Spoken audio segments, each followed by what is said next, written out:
Kandia Camara, Alassane Ouattara, la fin d'une longue amitié ou guerre de pouvoir. Des révélations troublantes récentes de l'actuelle sénatrice ivoirienne sur le régime actuel, choquent plus d'un, surtout tenant en compte la place occupée par cette dernière au sein de ce régime, ancienne ministre des Affaires étrangères.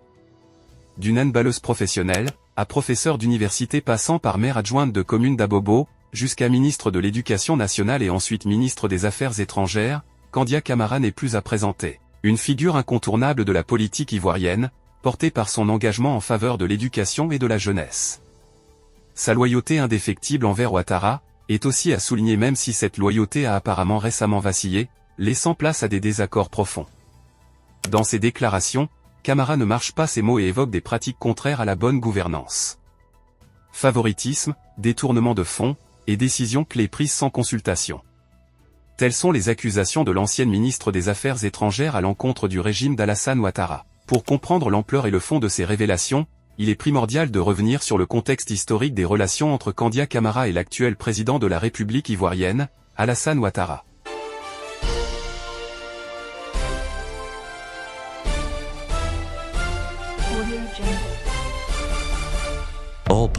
Toute la politique africaine, abonnez-vous. Depuis son indépendance en 1960, la Côte d'Ivoire a traversé des périodes de relative stabilité, notamment sous la présidence de Félix Houphouët-Boigny, suivies ensuite par des crises politiques et des tensions ethniques. Alassane Ouattara, économiste de formation, a marqué la scène politique ivoirienne dès les années 1990, avant d'accéder à la présidence en 2011. La Côte d'Ivoire, située en Afrique de l'Ouest, possède une histoire à la fois complexe et riche, reflet des multiples dynamiques sociales, culturelles et politiques qui ont façonné le pays. Colonisée par la France à la fin du XIXe siècle, elle est devenue un territoire stratégique en raison de ses ressources agricoles et de son emplacement géographique. Après plusieurs décennies de domination coloniale, le pays a acquis son indépendance en 1960, sous la conduite de Félix Houphouët-Boigny, une figure emblématique de l'Afrique post-coloniale. Houphouët-Boigny, surnommé « le sage de l'Afrique », a marqué de son empreinte les premières décennies de l'indépendance ivoirienne. Sous sa présidence, la Côte d'Ivoire a connu une période de relative stabilité politique et une forte croissance économique, s'appuyant sur l'agriculture, en particulier la production de cacao, qui a fait du pays le premier producteur mondial. Ce modèle de développement, parfois qualifié de « miracle ivoirien », a permis à la Côte d'Ivoire de se positionner comme une référence économique en Afrique de l'Ouest. Cependant, cette prospérité masquait des fractures sociales et politiques latentes, notamment liées aux inégalités régionales et aux tensions ethniques. À la mort de Houphouët-Boigny en 1993, le pays est entré dans une période d'instabilité marquée par des luttes de pouvoir, des crises économiques et des divisions profondes. Henri Konan Bédié, son successeur, a hérité d'un État fragilisé. Les rivalités politiques, associées à des tensions ethniques exacerbées, ont plongé la Côte d'Ivoire dans une série de crises successives. Ces divisions ont atteint leur paroxysme avec la guerre civile de 2002 à 2007, un conflit qui a profondément marqué la nation. Le pays a été scindé en deux, le nord, contrôlé par les rebelles des Forces Nouvelles, et le sud, sous l'autorité du gouvernement central. Ce conflit a non seulement affaibli les institutions de l'État, mais il a également exacerbé les tensions communautaires et mis en lumière les défis liés à l'unité nationale. Dans ce contexte de bouleversement, Alassane Ouattara s'est imposé comme une figure incontournable de la scène politique ivoirienne. Né en 1942 à Dimbokro, dans la région centrale du pays, Ouattara est un économiste de formation. Diplômé des universités américaines, il a entamé une brillante carrière internationale, notamment au Fonds monétaire international, FMI, où il a gravi les échelons pour devenir directeur général adjoint, ainsi qu'à la Banque centrale des États de l'Afrique de l'Ouest, BCEAO, où il a exercé en tant que gouverneur.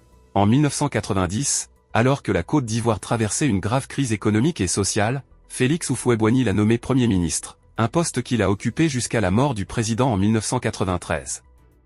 Pendant cette période, Ouattara a joué un rôle clé dans la mise en œuvre de réformes économiques visant à stabiliser l'économie du pays. Cependant, la mort de Houphouët-Boigny a marqué le début d'une lutte acharnée pour le pouvoir entre Ouattara et Henri Konan Bédié. Après des années de tensions politiques et de disputes électorales, Alassane Ouattara a été élu président en 2010, mais son accession au pouvoir a été marquée par une crise post-électorale sanglante. Le refus de Laurent Gbagbo, son adversaire, de reconnaître les résultats des élections a déclenché des violences qui ont causé des milliers de morts et ont nécessité l'intervention de la communauté internationale. Une fois au pouvoir, Ouattara a travaillé à reconstruire un pays meurtri par des années de conflits. Réélu en 2015 puis en 2020, Alassane Ouattara a consolidé son pouvoir en lançant des réformes ambitieuses dans les domaines économiques, infrastructurels et sociaux. Sous sa présidence, la Côte d'Ivoire a retrouvé une certaine stabilité et a renforcé son rôle en tant que moteur économique de l'Afrique de l'Ouest. Cependant, ces mandats ont également suscité des controverses, notamment en raison des tensions autour des questions de gouvernance, des allégations de favoritisme et des critiques sur l'inclusion politique. Du coup, ces déclarations de Candia Camara viennent en quelque sorte confirmer des allégations déjà existantes. Ces révélations, accompagnées de détails précis sur des décisions budgétaires et des nominations controversées, ont suscité des réactions variées. Tandis que les soutiens de Ouattara défendent son leadership comme essentiel pour l'unité du parti, ses détracteurs saluent le courage de Camara, appelant à des réformes pour garantir la démocratie interne du RHDP. Les médias ivoiriens et internationaux ont amplifié cette affaire, pointant les enjeux de transparence et de responsabilité. À moins d'un an des élections présidentielles de 2025, cette crise interne pourrait fragiliser le RHDP, ouvrant des opportunités pour l'opposition. Les tensions internes et les révélations de Camara posent un défi majeur pour Ouattara, qui devra manœuvrer avec prudence pour maintenir l'unité et la crédibilité de son parti. Ces événements soulèvent des interrogations profondes sur l'avenir politique et démocratique de la Côte d'Ivoire. Les prochains mois seront déterminants pour l'avenir du pays.